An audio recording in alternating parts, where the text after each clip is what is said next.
नमस्कार, मैं हूं रविंद्र जैन और आप देख रहे हैं मुंबई मास टाइम्स। आइए देखते हैं आज की मुख्य खबर। लँड आहे, सरकारी जागा आहे।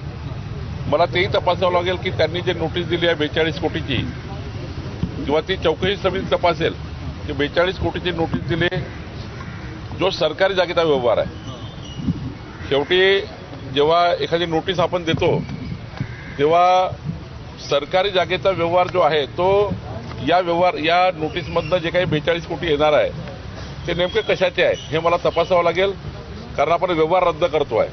व्यवहार रद्द करताना 42 कोटी काय घ्यायचे याची मला तपासावं लागेल आणि त्यांनी काय दिली हे चेक करावं लागेल। त्यांना आपण मुदतवाढ दिली आहे 15 दिवसांची मुदतवाढ दिली आहे। नाही, एकदा ते मुद्रांक अधिनियम केंद्राचा आहे, 1908 चा कायदा आहे। केंद्रीय मुद्रांक अधिनियम जो राज्याला लागू आहे त्याप्रमाणे ही कारवाई होतं।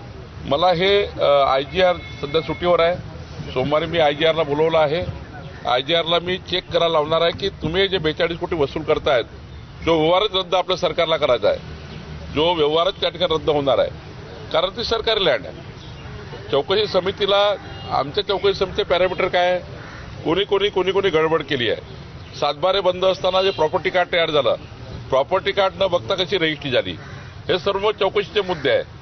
चौकशीच्या मुद्द्यावर मी काही भाष्य करणार नाही, पण मात्र IGR आल्यावर मी हे चेक करेल की 42 कोटीची नोटीस दिली आहे, ती नोटीस व्यवहार रद्द करायचा आहे तरी नोटीस का दिली हे चेक करावं लागेल। त्यांच्याकडे IGRचा जो अधिनियम आहे त्या अधिनियमाने दिली असेल तर मग पुढे जाऊ।